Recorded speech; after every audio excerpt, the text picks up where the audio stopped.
motivations, goals, and things like that, continues to be built.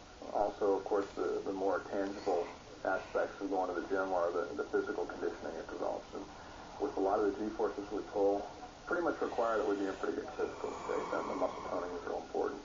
The flying is so physically demanding. Most people don't realize how tough it is until they actually ride in one of these jets and they come out and that's the hardest thing I've ever done, including, pro football players, race car drivers, and they say it's just phenomenal. It is 45 minutes of just concentrated grunting and groaning and sweat. G-forces have been described as being like your big brother sitting on your chest. And although the Blues sometimes experience G-forces that are up to 8 times their own body weight, they don't wear G-suits. We don't, for a lot of reasons, mostly safety reasons. In the fact that when we fly in our airplane, our rudder pedals are all the way up and our legs are very high, and we rest our arms on our legs to fly. We do that because that's the only way we can maintain that precise control of the aircraft when we fly. We also have the spring on the stick, which always has a forward pull of about 35 to 40 pounds. In order to hold that consistently throughout the demonstration, you have to rest your arm on your leg. So if you were to have a G-suit around your leg that was pumping up and pumping down while you'd be changing all the time, there's just no way you could fly. So what's it take to be a Blue Angel? For starters, everyone's a volunteer. There's no extra pay for being a Blue Angel. And because trust and teamwork are so important to their brand of flying, the Blues pick their own replacements. The reason for that is because it is such a unique organization that you really need to have the experience of people that have been on the team to kind of decide who's best suited to be on the team. Of the 16 officers on the team, we'll vote on who comes in, and it has to be a unanimous vote. If one guy votes against someone, we won't take it. You have to have certain requirements to become a Blue Angel pilot, and those requirements are to be a regular naval officer, to have at least 1,500 tactical jet hours, any of the jets that fly off the aircraft carriers, be carrier qualified. Most of our guys have a little more than that, so we're averaging about 2,500 hours and about 10 years of experience. It takes roughly 8 to 10 years to gain that experience.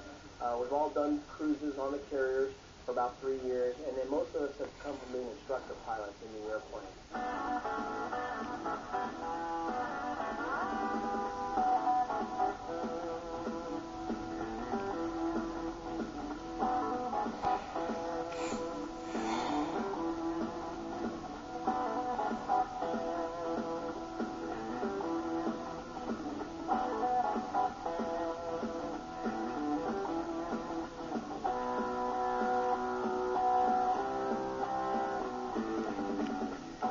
Pilots all come from and return to the fleet, flying combat-ready jets off aircraft carriers night and day. If the need should arise, all Blue Angel pilots and their airplanes could be made combat-ready in a mere 48 hours.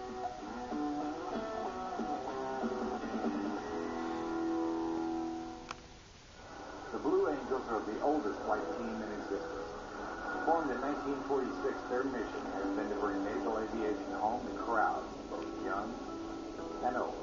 General Everett is a retired 4-star general and an authentic war hero for the Second World War. Every one of us feel pretty lucky to be here, I think. If you go back in the history of the team, there hasn't been all that many guys fly for the Blue Angels, relatively speaking. You want to hug?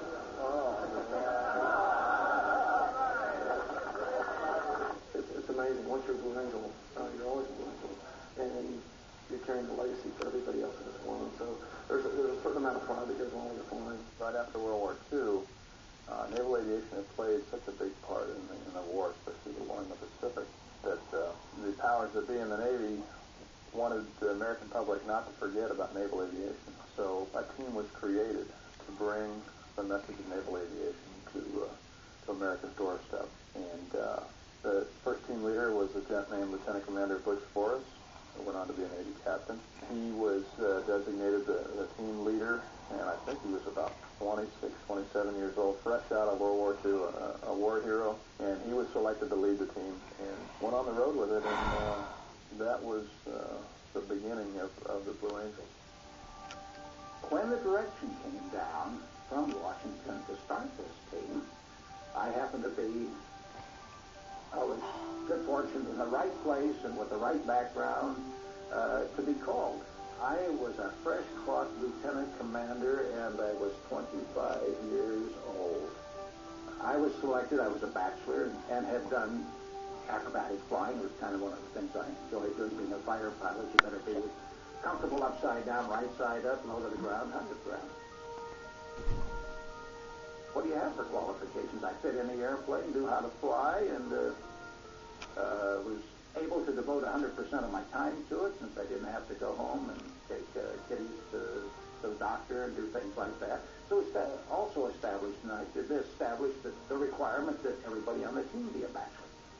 So we'd all be stepping and marching to the same tune. So the Navy, in the Secretary of the Navy's office, and of course in concert with the Chief of Naval Operations, decided that we will form a Navy flight exhibition.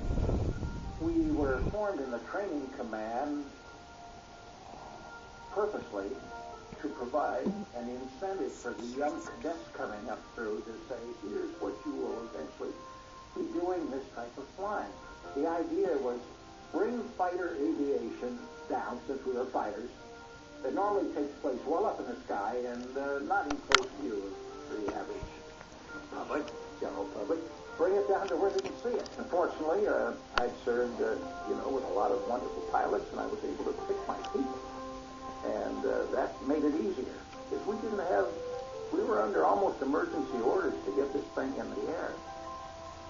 The instructions that I got, the kind you like if you're assigned to do something, is go do it, tell me when you've done it, and you're ready. And, of course, Washington realized it was sensitive. And they also knew that we could be in the headlines tomorrow if a bad accident or something went wrong. And we started with 3 planes. That's because of the big propellers. You get a 4th plane in that slot with that big meat eater back there, and it's a little hard to manage and do what I thought we wanted to do. So Butch and his team went at it, trying everything under the sun. After a lot of trial and error, they put together a show. Calling out the top brass at the Jacksonville Air Station, Butch and the boys prepared to show the Admiral what they'd come up with. He said, okay, I'm ready if you're ready. So we went at it. Not a word was said. I swish, swish, swish. Pulled up, got out of our planes, and went over to the corner of the hangar and shaking. Crazy son of a bitch. You're going to kill yourself. You're going to kill yourself. But it's a great show. As Butch and his team began performing at more and more air shows throughout the country, people loved them, and it dawned on them they needed a name. We've been on the road not more than about a month, maybe something like that, when we said we've got to come up with a name.